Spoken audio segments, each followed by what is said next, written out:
वंदे मातरम कर्मचारी साथियों, विशेषकर ऐसे साथी जो पे मैनेजर से संबंधित कार्य करते हैं और जो डीडीओ साहब है उनके लिए महत्वपूर्ण अपडेट है। फरवरी माह के जो भी सैलरी के जो बिल है वो प्रोसेस हो चुके हैं। अब आपको क्या क्या ध्यान रखना है, क्या सर्टिफिकेट आपको इस बिल के साथ में अपलोड करना है ताकि आपको आपका जो बिल है ऑब्जेक्शन में नहीं रहे और जल्दी से बिल पास हो जाए। तो पूरी जानकारी मैं आपको दूंगा। सबसे पहले तो आपको क्या क्या चेक करना है, बिल को कैसे देखना है, और उसके बाद में सर्टिफिकेट कौन सा आपको इनकम टैक्स से संबंधित कटौती से संबंधित लगाना है और आपको कहाँ मिलेगा सर्टिफिकेट वो भी मैं आपको बता दूंगा, उसका फॉर्मेट है।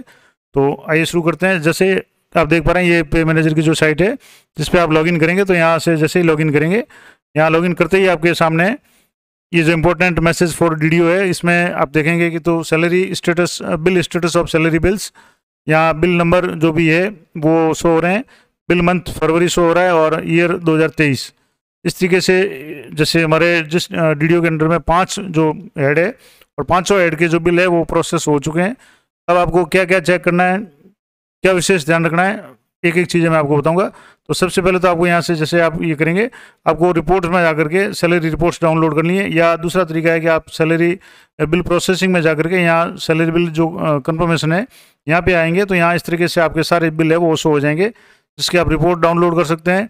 अगर आप किसी बिल को रिवर्ट करना चाहें, पहले आप रिपोर्ट डाउन करके चेक कर लें, कहीं कोई भी गड़बड़ है तो आप उस बिल को यहाँ से जो भी कारण है वो कारण लिख करके यहाँ से रिजेक्ट कर लें। तो और उसके बाद में अगर मान लो एसएफ और सीए का अगर आपके कोई इशू है और या दो हेड में है, बजट में किसी को, हालांकि अब वो बजट है, फुल बजट वाला सिस्टम है, तो सबसे महत्वपूर्ण बात तो आपको एक तो बिल चेक करने हैं। अब यहाँ से डाउनलोड करके भी आप कर सकते हैं, तो यहाँ से जो भी ये डाउनलोड है, डॉक्यूमेंट डाउनलोड और फाइल डाउनलोड, और यहाँ से नहीं करें तो आप यहाँ से रिपोर्ट्स में जाकर के सैलरी रिपोर्ट्स में ऑल सैलरी रिपोर्ट्स, और यहाँ आपको 2023 फरवरी मंथ और बिल आपको कोई भी एक सेलेक्ट करना है, और यहाँ से आप जैसे ये बिल नंबर सेलेक्ट करेंगे और यहाँ आपको इनर सेलेक्ट करना है। विशेष रूप से इनर में आपके सारी डिटेल्स शो हो जाएगी। अब जैसे यहाँ अभी इसको क्लिक करेंगे तो इस तरीके से आपको ये रिपोर्ट है ये शो हो जाएगी। अब मैं इस रिपोर्ट को थोड़ा सा जूम करके आपको बता देता हूँ क्या चीज़ें आपको ध्यान रखनी है। जैसे ये जो एक कार्मिक का जो बिल है, अब यहाँ विशेष ध्यान आपको यहाँ रखना है कि इनकम टैक्स का, जो भी कार्मिक है उनके इनकम टैक्स जहाँ तक संभव हो जनवरी तक पूरा कर लेना था, लेकिन मान लो कई कार्मिकों के टैक्स ज़्यादा बनता है तो फरवरी तक लास्ट जो मंथ है वो लास्ट किस्त फरवरी में कटाते हैं। तो सबसे पहले तो आपको प्रत्येक कार्मिक से, जैसे कि आपने दिसंबर में भी गणना पत्र ले लिए होंगे और फरवरी में आपको गणना पत्र प्लस जो भी डिडक्शन एक्स्ट्रा ले रहे हैं 80 CCD या 80D या 80G या जो भी संबंधित छूट ले रहे हैं कर्मचारी, उनके सारे जो भी डॉक्यूमेंट्स है, जैसे LIC है तो उसकी फोटोकॉपी रसीद की है, या अन्य कोई कटौती चिकित्सा बीमा है उसकी फोटोकॉपी या जो भी है वो आपको डॉक्यूमेंट लेकर के रखने हैं। और उसके बाद में जो गणना पत्र कर्मचारी ने दी है उसको GA55 डाउनलोड करके आपको मिलान करना है। अब इसमें GA55 डाउनलोड कैसे करेंगे तो मैं आपको एक तो वो भी बता देता हूँ। जैसे यहाँ से आप यहाँ रिपोर्ट्स में जाएंगे और रिपोर्ट्स में जाकर DDO रिपोर्ट्स में जाकर के यहाँ एम्प्लॉय वाइज रिलेटेड रिपोर्ट्स, और इसमें GA55 आपको डाउनलोड करना है। अब यहाँ GA55 पर आप क्लिक करेंगे तो फाइनेंशियल ईयर 2022 से सेलेक्ट करना है। यहाँ आपको बिल या जो भी एक ग्रुप में आपको सेलेक्ट करके बता देता हूँ, कोई भी ग्रुप आपको सेलेक्ट करना है, और मल्टीपल एम्प्लॉयज़ सेलेक्ट करेंगे तो यहाँ से ऑल सेलेक्ट कर लें ताकि बार बार आपको डाउनलोड नहीं करना पड़े। अब यहाँ से आपकी 2 तरह की रिपोर्ट्स शो होगी, कौन सा किसका क्या उपयोग है वो भी आपको बताऊंगा। जैसे एक तो होगी एस्टिमेटेड, एक होगी नॉन एस्टिमेटेड। एस्टिमेटेड का मतलब हो गया कि आपके फरवरी तक का जो भी वेतन है वो इसमें शो हो जाएगा। हालांकि कटौती अगर आपने जनवरी तक की है लेकिन फरवरी में नहीं की है तो कटौतियाँ वगैरह सारी है वो जनवरी की शो होगी, फरवरी में भी। तो वो आपको एस्टिमेटेड बिल किसके लिए कि आपका जो भी ओवरऑल सैलरी आपको कितनी मिलनी चाहिए ग्रॉस सैलरी, उसके लिए ये इम्पोर्टेंट है। दूसरा, आप नॉन एस्टिमेटेड का मतलब अब तक जो सैलरी आपको प्राप्त हुई है और जो डिडक्शन आपके किए हुए हैं वो सारी यहाँ शो हो जाएगी। अब जैसे मैं एस्टिमेटेड एक आपको यहाँ से डाउनलोड करके बताता हूँ। यहाँ से जैसे एस्टिमेटेड पर क्लिक करके आप ये शो PDF पे आप क्लिक करें, इसको एक्सेल में भी डाउनलोड कर सकते हैं। अब जैसे यहाँ PDF पे आप क्लिक करेंगे तो इस तरीके से ये कि किसी भी कार्मिक की जो डिटेल्स यहाँ शो हो जाएगी। अब सबसे महत्वपूर्ण बात आपको यहाँ ध्यान रखनी है, जैसे इसको मैं आपको जूम करके बता दूँ कि कार्मिक के कितना तो उसको बेसिक मिला है। जैसे यहाँ आप देखेंगे फरवरी, अब जैसे जनवरी तक का जो भी सैलरी बिल है यहाँ आपको यहाँ बिल नंबर, TV नंबर वगैरह ये सारे शो हो जाएंगे। जबकि फरवरी का जो बिल है इसमें आपके अभी डैश आएगा क्योंकि बिल प्रोसेस हुए लेकिन अभी पास नहीं हुए। तो यहाँ आपको जो भी कर्मचारी की डिटेल्स वगैरह यहाँ शो हो जाएगी, और इससे ये आपको अंदाजा लग जाएगा कि आपके जो गणना पत्र कार्मिक दे रहा है उसकी गणना और यहाँ की गणना ये दोनों सेम होनी चाहिए। ये विशेष ध्यान रखें। डिडक्शन में फ़र्क ये इसलिए हो सकता है कि डिडक्शन में मान लो जैसे जनवरी तक डिडक्शन करवाया है, लेकिन फरवरी में जैसे इन कार्मिक का मैं उदाहरण बता दूं, 24,000 की टैक्स है वो जनवरी से कटवाया था, फरवरी में टैक्स 0 है, लेकिन ये एस्टिमेटेड निकाला है तो यहाँ 24,000 शो हो रहा है। तो यहाँ आप अगर टैक्स की काउंट करें तो यहाँ से आपको 24,000 इसको कम कर लेना है, क्योंकि फरवरी में टैक्स ये एस्टिमेटेड निकाला इसलिए शो हो रहा है, जो रियल निकालेंगे उसमें शो नहीं होगा। जैसे मैं यहाँ नॉन एस्टिमेटेड यहाँ क्लिक करके आपको बताता हूँ। जैसे यहाँ नॉन एस्टिमेटेड आप क्लिक करेंगे तो यहाँ से जो PDF डाउनलोड होगी, इस PDF को भी आप थोड़ा सा मैं जैसे जूम करके आप बता दूँ, तो यहाँ से जैसे जूम करेंगे तो यहाँ से ये जो PDF है यहाँ आप देखेंगे तो यहाँ जनवरी तक का बिल शो हो रहा है, और यहाँ जैसे जनवरी में टैक्स की कटौती है 24,000 है, लेकिन फरवरी का अभी इसमें शो नहीं हो रहा है क्योंकि ये रियल है, नॉन एस्टिमेटेड यानी वास्तविक है। और यहाँ जो टैक्स है अभी तक कार्मिक का टैक्स है आपके ये इतना कटा है 1,22,000। अगर मान लो ये कार्मिक ने जो दिया है वो जनवरी तक का ये कटा हुआ और सही है तो आप एक तो ये टैली कर लें। दूसरा आप यहाँ से ये ग्रॉस सैलरी जो भी टोटल अलाउंस वो है, जिसमें बेसिक डी और HRA ये सारा मिला करके ये इतना होना चाहिए कार्मिक का। अगर इसमें और कर्मचारी द्वारा दिए गए गणना पत्र में अंतर है तो आप उसको एक बार और दोबारा चेक कर लें, कहीं ना कहीं कोई ना कोई मिस्टेक हो सकती है। कटौती में मैंने बताया कि टैक्स की कटौती या अन्य कोई कटौती जो जनवरी तक हुई है लेकिन फरवरी नहीं हो तो यहाँ डिफरेंस आ सकता है। तो एक तो ये महत्वपूर्ण बात आपको चेक करनी है। दूसरा, जैसे आपने किसी भी कार्मिक की सैलरी का जो भी इसमें आपने देखा, तो अगर मान लो किसी कार्मिक के जनवरी तक ही टैक्स पूरा हो गया है और फरवरी में टैक्स नहीं काटना था, लेकिन आपने वहाँ से डिलीट नहीं किया है, एम्प्लॉय पे डिटेल में जाकर के अगर आपने टैक्स डिलीट नहीं किया है तो इस बार भी टैक्स कट जाएगा। जैसे यहाँ इस कार्मिक के ऐसे की कटौती है, ऐसे लोन की है, GPF की है, RGSS की है, लेकिन इनकम टैक्स की कटौती नहीं है। जबकि इस कार्मिक के इनकम टैक्स की कटौती है क्योंकि इनके जो टैक्स है बकाया था और फरवरी तक इसके टैक्स कटना था, लेकिन इनके जैसे जनवरी तक टैक्स पूरा हो गया तो कटौती मैंने डिलीट कर दी थी। एक तो आप वो ध्यान रखें कि अगर किसी कार्मिक ने जनवरी तक टैक्स पूरा कर लिया और फरवरी में शून्य टैक्स करना है तो आपको एम्प्लॉय पे डिटेल में जाकर के टैक्स की कटौती को 0 करना है। दूसरा महत्वपूर्ण बात कि अगर मान लो किसी कार्मिक के टैक्स जनवरी में मान लो जैसे 10,000 काटा था लेकिन अभी 11,000 और शेष रह रहा है तो आपको यहाँ कटौती 11,000 करनी थी। तो ये आ रही है नहीं आ रही, प्रत्येक कार्मिक का ये आप इनर डाउनलोड करके जरूर चेक कर लें, क्योंकि इसके बिना फिर दोबारा अब जैसे जनवरी का ये फरवरी का बिल प्रोसेस हो गया, कुछ दिनों में ऑटो फॉरवर्ड होकर के DDO फॉरवर्ड ट्रेजरी फॉरवर्ड हो जाएगा, और अगर बिल पास हो गया और कार्मिक का जितना टैक्स कटना था उतना अगर टैक्स नहीं कटा है तो समस्या हो जाएगी, और ये DDO की जिम्मेदारी होती है कि वो कार्मिक का पूरा टैक्स काटे। अब इसमें इस टैक्स के संबंधित कुछ इंपॉर्टेंट बातें हैं जो DDO साहब को विशेष रूप से ध्यान रखनी है, वो मैं आपको बताऊंगा। किस किस कटौती में आप छूट नहीं दें। कार्मिक अगर मांगता है तो भी आपको टैक्स पूरा काटना है। कार्मिक को आप कह सकते हैं कि आप जब भी ऑनलाइन ITR रिफंड के लिए भरें, आपके पास 16 नंबर आ जाएगा, उसको आप जब भी ऑनलाइन जुलाई या मई जून में जब भी आप ऑनलाइन ITR भरें उस समय आप वापस उसकी छूट ले सकते हैं। टैक्स अगर ज़्यादा कटा तो उसको वापस आप रिफंड प्राप्त कर सकते हैं। लेकिन कौन कौन सी छूट है वो कार्मिक को आपको नहीं देनी है इनकम टैक्स से संबंधित, वो भी मैं आपको बताऊँगा। और महत्वपूर्ण बात की आपको जो टैक्स कटौती का जो प्रमाण पत्र आपको अपलोड करना है प्रत्येक बिल के साथ में, वो कैसे करना है, वो उसका फॉर्मेट है वो आप कैसा होगा, तो वो भी मैं आपको बताऊंगा। तो इसमें अभी डिस्कस कर रहे थे कि सबसे महत्वपूर्ण चीज़ आपको ये देखनी है कि जो भी कार्मिक है उनके यहाँ से जैसे इनके 21,000 टैक्स अभी बकाया है, इस कार्मिक के कोई टैक्स बकाया नहीं है, इस कार्मिक के अभी टैक्स बकाया है।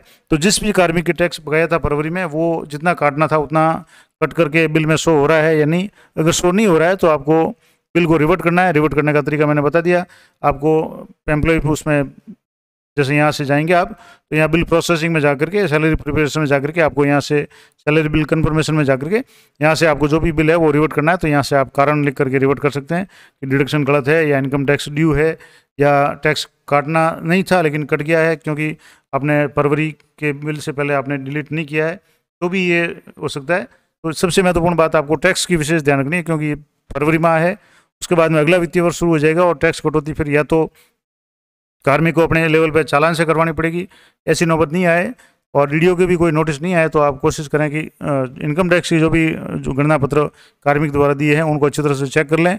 और यहाँ से मैंने आपको बताया कि GA 55 से एक बार मिलान अवश्य कर लें। खास करके ये जो ग्रॉस इनकम है ये बिल्कुल ₹1 का भी अंतर नहीं आना चाहिए। अगर अंतर आ रहा है तो आप चेक कर लें कि किस कारण से आ रहा है और तुरंत उसको नोटिस करें और कार्मिक को भी सूचित करें कि आपके जो भी गणना पत्र दिया उसमें कोई मिस्टेक है तो आप चेक कर लें।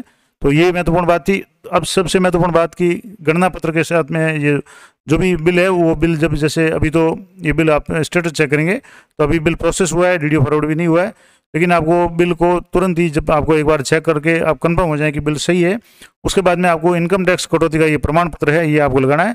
प्रमाण पत्र किस तरह का फॉर्मेट होगा, तो आपको कार्यालय का नाम लिख देना, अपने जो भी कार्यालय है उसके क्रमांक, जो भी डिस्पैच क्रमांक है वो आपको लिखना है, दिनांक लिख देनी है, आयकर कटौती प्रमाण पत्र। और ये जैसे सभी के लिए ये फॉर्मेट काम आ जाएगा, तो मैं बता दूंगा आपको कहाँ मिलेगा। दूसरा, प्रमाणित किया जाता है कि कार्यालय या विद्यालय में पदस्थापित समस्त अधिकारीगण, कर्मचारी, कार्मिकगण से वित्त वर्ष 2022-23 के आयकर गणना पत्र प्राप्त कर लिए हैं, क्योंकि ये सर्टिफिकेट देना तो आपके पास प्रमाण पत्र होना जरूरी है। दूसरा, समस्त आयकर गणना पत्रों की जांच कर आयकर टीडीएस की कटौती कर ली है। एक विशेष बात मैं आपको और ध्यान में दिला दूं कि कई कार्मिक है वो जैसे होम लोन वगैरह उसकी इंटरेस्ट की छूट लेते हैं इनकम टैक्स में, तो उनका भी ये कर्तव्य है, कार्मिक का भी, कि वो अपने बैंक से जो भी स्टेटमेंट होता है जिसमें जो भी ब्याज, इंटरेस्ट और किस्त दोनों का अलग अलग, क्योंकि जो इंटरेस्ट की छूट है वो 1,50,000 से या 80 सीसी के अलावा है, तो वो छूट अलग होगी। और जो किस्त की जो छूट है वो 1,50,000 के अंदर है, 80 सीसी में है, तो वो भी आप विशेष रूप से ध्यान रखें कि कार्मिक ने सही कटौती करवाई और उसकी बैंक का जो स्टेटमेंट है वो आप जरूर लें। उसके बिना है वो आप वेरीफाई नहीं कर पाएंगे कि कार्मिक ने कटौती जितना भी लाभ लिया है वो सही है या नहीं। और अन्य जो भी कटौतियाँ जैसे LIC वगैरह या अन्य कोई हेल्थ इंश्योरेंस वगैरह है उसके भी जो भी फोटोकॉपी है, जो भी दस्तावेज है वो भी अनिवार्य रूप से ले लें। और इसमें लिखा हुआ भी है कि वेतन के अलावा अन्य विनियोग दस्तावेज, अन्य विनियोग का मतलब जो आपने इन्वेस्टमेंट किया है, जैसे LIC है, हेल्थ इंश्योरेंस है, या होम लोन की आपकी किस्त है, होम लोन का आपने ब्याज की छूट ली है, तो जो भी दस्तावेज है वो अपने अधिकारी कर्मचारीगण से प्राप्त कर लिए हैं, ये आपको लिखित में देना है, तो आप अपने पास सुरक्षित रख लें। और संवेतन बिल की कार्यालय प्रति के साथ में सुरक्षित रख लिए हैं। इस प्रकार का आपको ये प्रमाण पत्र देना है, तो आपके पास में ये डॉक्यूमेंट रख लेने हैं। अब जो महत्वपूर्ण बात मैं बता रहा था कि आपको क्या क्या ध्यान रखना है, कौन सी छूट आपको कार्मिक को नहीं देनी है। अगर कार्मिक मांगता भी है तो आपको एक बार टैक्स काट लें और वो कार्मिक है वो उसको रिफंड ले लेगा, तो उसमें कोई समस्या नहीं है। तो जैसे ये भी प्रमाणित किया जाता है कि अधिकारी कर्मचारी द्वारा प्रस्तुत आयकर गणना के साथ संलग्न ट्यूशन फीस, एक तो ट्यूशन फीस है वो आप जरूर जांच लें। और ट्यूशन फीस है वो जैसे 2 कार्मिक है तो एक की, जैसे दोनों कार्मिक पति पत्नी के बच्चे हैं, अगर मान लो किसी स्कूल में पढ़ रहे हैं और ट्यूशन फीस है तो वो ओरिजिनल आपको लेनी है, ताकि एक ही उसका फायदा उठाए, दोनों नहीं उठाए। तो एक तो ये ध्यान रखना है। और रसीद जैसे ट्यूशन फीस वगैरह की ओरिजिनल हो तो ठीक रहेगा, बाकी जैसे LIC वगैरह की उसकी आजकल कंप्यूटराइज रसीद आती है तो वो कोई समस्या नहीं है। इसके अलावा रसीदों को सावधानीपूर्वक जांच कर ली गई है, ये भी आपको देखना है। और सबसे महत्वपूर्ण बात, किसी अधिकारी कर्मचारी को विदेश संस्थान को भुगतान की गई ट्यूशन फीस या कोचिंग संस्थान को भुगतान की गई ट्यूशन फीस की आयकर में राहत प्रदान नहीं की गई है।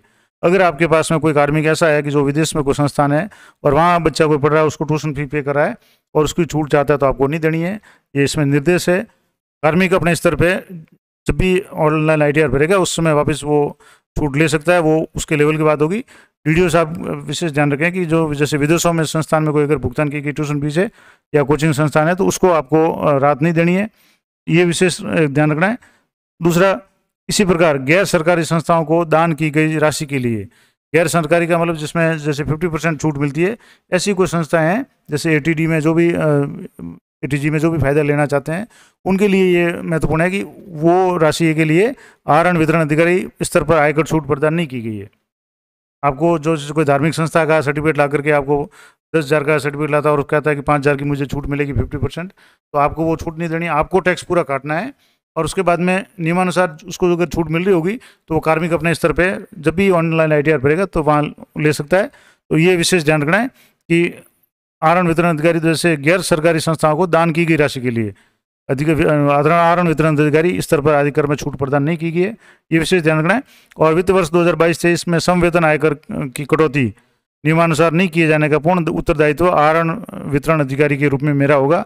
ये DDO खुद लिख करके देंगे कि सारी कटौती कर ली है, ये मेरी जिम्मेदारी है। तो अगर उनकी जिम्मेदारी है तो उनकी ये भी जिम्मेदारी है कि वो कार्मिक से जो भी कटौती वो या जो भी विनियोग दस्तावेज जो इन्वेस्टमेंट कर रहे हैं उनकी सारी डॉक्यूमेंट से वो ले लें। अगर कार्मिक डॉक्यूमेंट नहीं देता है तो आपके पास में ऑप्शन है कि आप उसका बिल है वो सैलरी बिल है वो रिजेक्ट करके रोक सकते हैं, पे स्टॉप कर सकते हैं या कुछ भी कर सकते हैं। और जब भी कार्मिक के डॉक्यूमेंट सारे आ जाएं आप उसको रिलीज कर दें, पे रिलीज कर दें, बिल ऑटो प्रोसेस हो जाएगा। अगर 1 तारीख से पहले आप ये सारा कर लेते हैं या जैसे 28 फरवरी या 29 फरवरी जो भी फरवरी 28 का है तो 28 से पहले तो आपके कुछ करने की ज़रूरत नहीं है। आप उसको अगर पे स्टॉप करके वापस रिलीज़ कर देंगे तो बिल है प्रोसेस हो जाएंगे। और 1 मार्च के बाद में अगर कार्मिक लेट देता है तो आपको 1 मार्च के बाद में अदर सैलरी में जाकर के आप बिल बना सकते हैं, उसमें कोई कहीं समस्या नहीं है। लेकिन ये प्रमाण पत्र आप दे रहे हैं, इसका मतलब ये संस्था प्रधान की जिम्मेदारी है, डीडीओ की जिम्मेदारी है कि वो कर्मचारियों से, अधिकारियों से सारे दस्तावेज ले लें, और विशेष रूप से ट्यूशन फीस के मामले में और विदेशी संस्थान को भुगतान के संबंध में और गैर सरकारी संस्थाओं को दी गई दान की राशि के संबंध में विशेष रूप से ये जो भी नियम दिया हुआ है इसको आप गौर करें। हालांकि ये फॉर्मेट आया हुआ है, कोशिश करें, अगर मान लो सरकारी कार्यालय को कोई अगर आदेश है तो वो ज़्यादा मान्य होगा। मैं अपने विवेक से और जो भी जानकारी मेरे पास आई है उसके हिसाब से मैं आपको ये जानकारी दे रहा हूँ। और ये आयकर गणना कटौती प्रपत्र अगर आप चाहते हैं तो मैं इसको अपने टेलीग्राम चैनल पे उपलब्ध करवा दूंगा। टेलीग्राम चैनल का लिंक इसी वीडियो के डिस्क्रिप्शन में दिया हुआ है, तो वहाँ से आप क्लिक करके टेलीग्राम चैनल को ज्वाइन कर लें और वहाँ से ये PDF आप सीधे डाउनलोड करें। आपको कुछ नहीं करना है, आपको सिर्फ अपने यहाँ कार्यालय का नाम लिखना है, क्रमांक लिखना है और दिनांक लिखनी है, और यहाँ आपको जो भी वीडियो है उनके साइन वगैरह कर करके आप को अपलोड कर लें PDF के रूप में। इसको सेव करके डॉक्यूमेंट के साथ में जो भी, जैसे यहाँ जो बिल है इसमें जैसे यहाँ ऑथराइजेशन में जाने के बाद में यहाँ डॉक्यूमेंट अपलोड का जो ऑप्शन आएगा, यहाँ डॉक्यूमेंट अपलोड जिसमें है, तो यहाँ से आप जैसे फरवरी का बिल है, यहाँ सैलरी का बिल है, और यहाँ से आप जैसे कोई भी एक ग्रुप सेलेक्ट कर लेंगे और यहाँ से आपको जो डॉक्यूमेंट है, अब जैसे ये इसमें बिल का नाम आ गया, अब इसमें आपके जैसे अलग अलग अपॉइंटमेंट लेटर है, LPC है, ROP डिडक्शन है, GPA फर्स्ट, SI एब्सेंटी या अदर्स फॉर्म है, तो आप इसको अदर्स को सेलेक्ट करके यहाँ से आप जो भी इनकम टैक्स का जो फॉर्मेट आपके मैंने अभी बताया, जैसे ये फॉर्मेट है, ये फॉर्मेट है, आप इसकी PDF बना करके अपने यहाँ इस ऑथराइजेशन वाला जो टैब है इसमें जाकर के इसको यहाँ से अपलोड कर लें PDF बना करके, और उसके बाद में बिल है वो ऑटो DDO फॉरवर्ड, रेजी फॉरवर्ड, जो भी सारा प्रोसेस है। सैलरी बिल में जो भी करंट मंथ होता है उसमें ऑटो प्रोसेस होता है। अगर करंट मंथ का बिल नहीं बनाए और किसी बकाया महीने का बिल बनाना है तब आपको अदर सैलरी रिक्वेस्ट में जाकर के बिल का रिक्वेस्ट डालना पड़ेगा, तो वो प्रोसेस जब भी बिल एलोकेट होगा तब आगे का प्रोसेस आपको करना है। तो ये महत्वपूर्ण जानकारी थी कि जो भी बिल है वो आपके एलोकेट हो गए हैं। आप पे मैनेजर खोलेंगे तो सबसे पहले आपके इसी तरह से यहाँ स्क्रीन पे ही आपके सारे जो बिल है वो यहाँ शो होना शुरू हो जाएंगे, और यहाँ से एक एक जो भी बिल है उसके आप PDF डाउनलोड करके चेक कर लें। मैंने आपको बता दिया इनकम टैक्स की कटौती विशेष रूप से आप ध्यान रखें, क्योंकि ये अंतिम माह है इस वित्तीय वर्ष का, उसके बाद आप टैक्स की कटौती कर्मचारी के सैलरी से कर नहीं पाएंगे, फिर आपको कर्मचारी को या आपको चालान बना करके कर्मचारी के द्वारा उसको जमा करवाना पड़ेगा, तो वो काफ़ी पेचीदा काम होगा। तो ये विशेष जानकारी मैंने आपको बता दी। तो इसी तरह की अपडेट के लिए चैनल पर बने रहें। मिलते हैं अगले वीडियो में, तब तक जय हिंद, जय भारत।